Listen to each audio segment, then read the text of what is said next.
Well, it's interesting for me, and perhaps for you as well, to discover that there are some stories that are told in the gospel accounts, the four gospels, that only appear in one of the gospel accounts. And this story appears in the Gospel of John. And it's an interesting account of the time after Jesus' death, and then trying to sort out whether or not he actually has risen. And there is a lot of confusion for the disciples, and they're not certain about it. And then there's this incredible story that John tells about Thomas. One of the disciples, Thomas, called the twain, was not with them when Jesus came, them being the other disciples.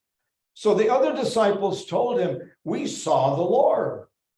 Thomas said to him, "If I do not see the scars of the nails in his hand, and put my finger where the nails were, and my hand in his side, I will not believe." A week later, the disciples were together indoors again, and Thomas was with them. The doors were locked, but Jesus came and stood among them and said, "Peace be with you." Then he said to Thomas, "Put your finger here and look at my hands. Then stretch out your hand and put it in my side. Stop your doubting and believe." Thomas answered him, "My Lord and my God." Jesus said to him, "Do you believe because you see me? How happy are those who believe without seeing me."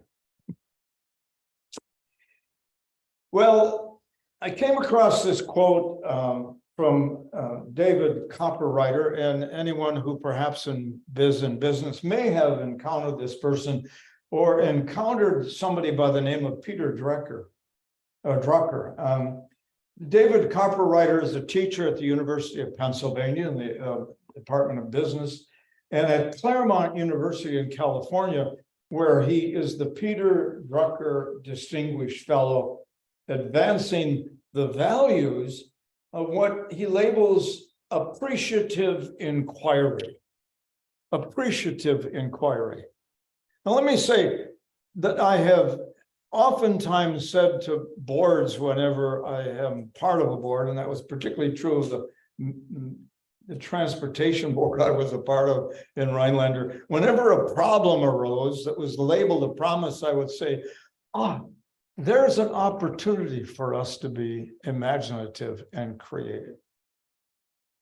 How often we focus on the negative, how often we think about things from a negative point of view, as a problem, as a crisis, as a difficulty, rather than to frame it in terms of the possibilities of creative thinking. So as David Copperwriter would suggest, imaginative or appreciative inquiry. That is to say, to focus on what is strength in us. There's a psychotherapy approach that works with families who are struggling to be good parents. And in the past, it used to be that we focused only on their problems, only on their bad behavior. And what the therapists began to do is to think in terms of where are the strengths in this family? What are the things that this family are doing correctly or well or in a way that's supportive and nurturing? And perhaps we can build on those strengths who will then take the place of the negative strengths. That makes sense to me. And in many cases where families were willing to actually work on that possibility, it made a remarkable change in the way in which they behaved with one another and particularly with their children. Now, what Copperwriter is suggesting is that if we begin to look at and appreciate the things that exist within our lives that are unique and special, and not focus and meditate and ruminate on those things which are ugly and bad, life can be understood more positively. Now, keep in mind, we are quick to say to God, thank you for the gifts of life, right?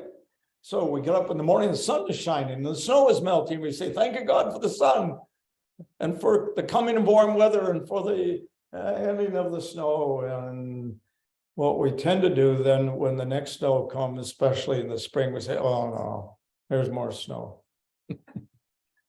Oh my, we do that. But the fact is, we are easily directed, self-directed into giving God thanks.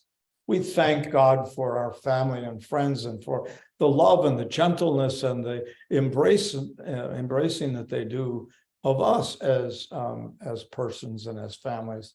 We give God thanks for our health and for recovery from illness. And we give God thanks for the resources we have. And as we have thought through each time we have an offering, we think about giving God thanks for our ability to understand the nature of stewardship. However, we are also, as humans, rather quick to turn to the negative. Now, the best example of that, it seems to me, is Thomas. Now, keep in mind, I want to point out that this was not an easy time for the disciples. This was a terrible time. And this story tells us that they're in a room and the door is locked. Now, it's locked for a reason. They're afraid, they're frightened, they're anxious. They're certain that they too will be rounded up and tried and convicted and placed on a cross. Now, Thomas is someone like us in many ways. If there's someone here who has never doubted their faith, please raise your hand. At some point in life, even unintentionally, we tend to question God. Why, God? Why does this happen to me? Why, God? Why does this happen to the world in which I live? Why, God? Why can't we all learn how to live together and be gentle and kind with one another? Why, God, is there cancer? Why, God, is there COVID? Why, God, is there other disease? Why, God, do people hurt each other? Why, God? And in that why, we tend to focus on the negative, on the painful, on the suffering, on the things that are not good and healthy in our lives. And Thomas is now focusing on those kinds of things. And as when he's focusing on this, he too is hiding out. But the disciples have found him, and they have then said to him, you weren't here a while ago when Jesus appeared to us. Jesus is alive. Now, you may remember, Martha said that as well. Mary Magdalene, rather, said that as well. Indeed, Jesus is alive. Told the disciples who wouldn't believe her. A couple of other women told the disciples who saw him. No, they wouldn't believe her. A couple of disciples came and told them we saw Jesus, wouldn't believe him.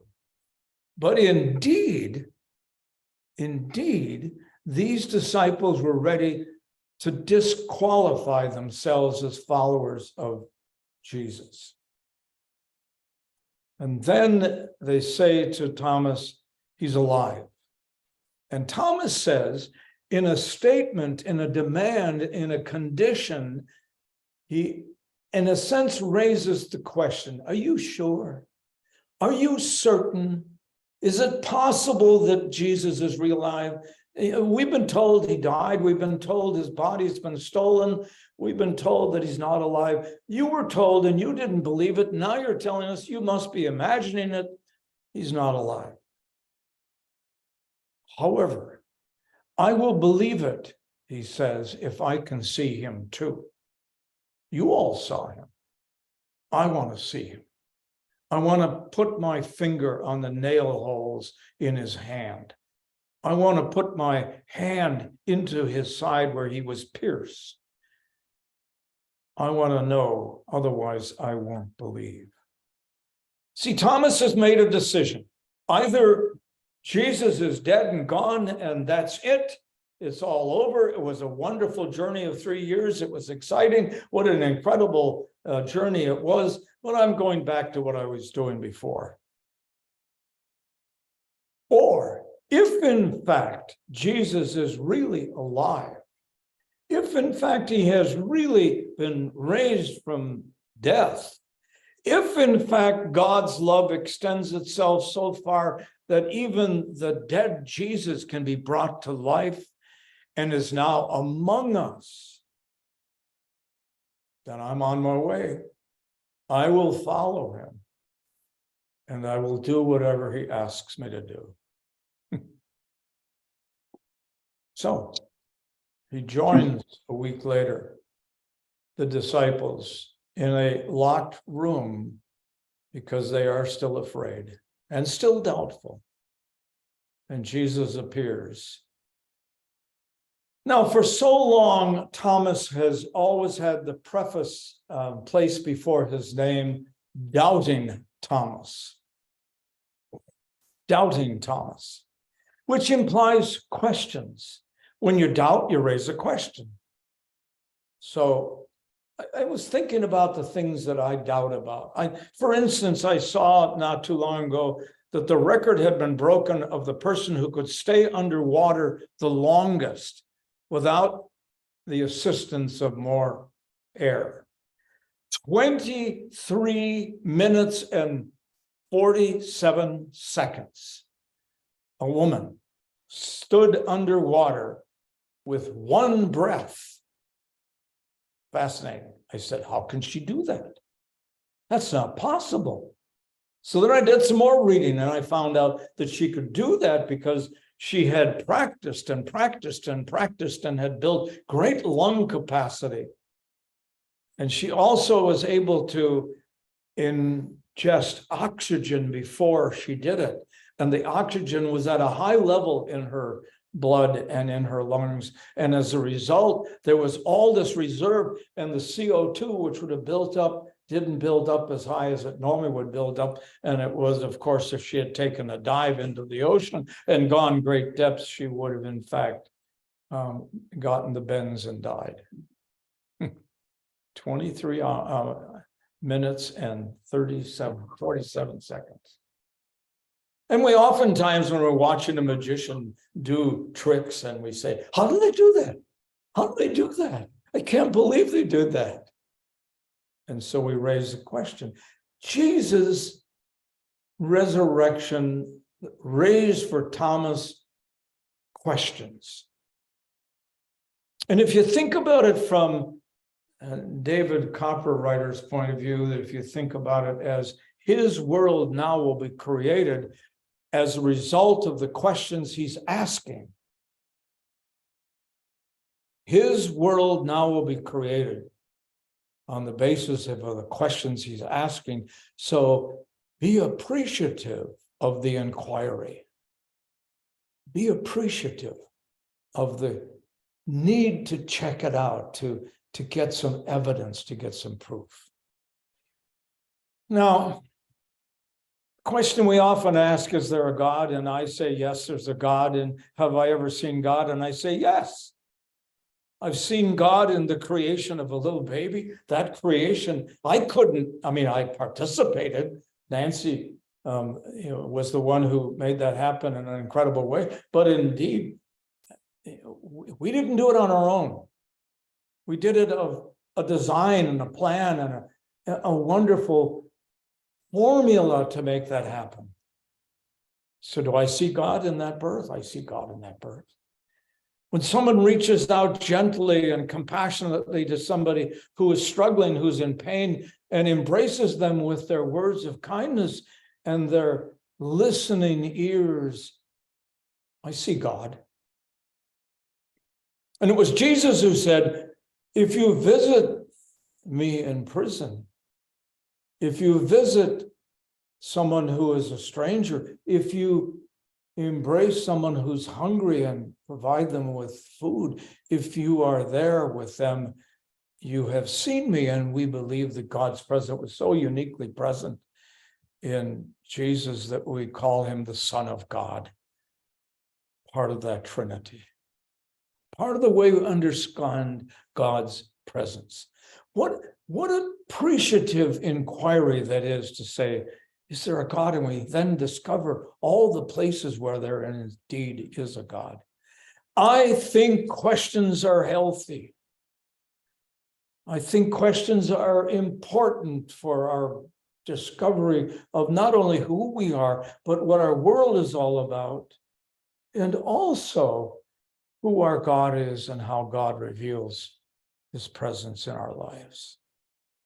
Thomas did it, and I am grateful for him. In some ways, Thomas ought to be our patron saint as followers of Jesus.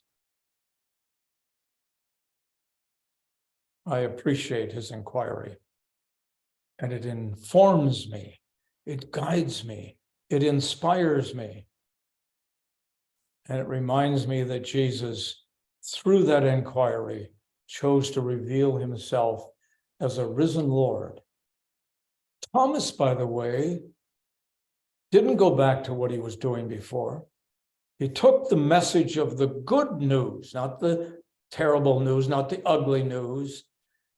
That would happen on Good Friday, not ugly, painful, terrible Friday, which caused a resurrection rather than a burial. Took that good news of a loving God who sacrifices so that we might have life and have it abundantly. God so loved the world. He shared that with the world, and we are told by tradition that he went all the way to India and all along the way converted people to follow this Jesus, and then was martyred in India, proclaiming the good news and the gift of God through his risen son, Jesus.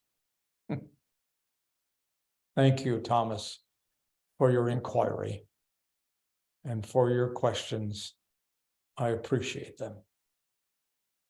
Amen.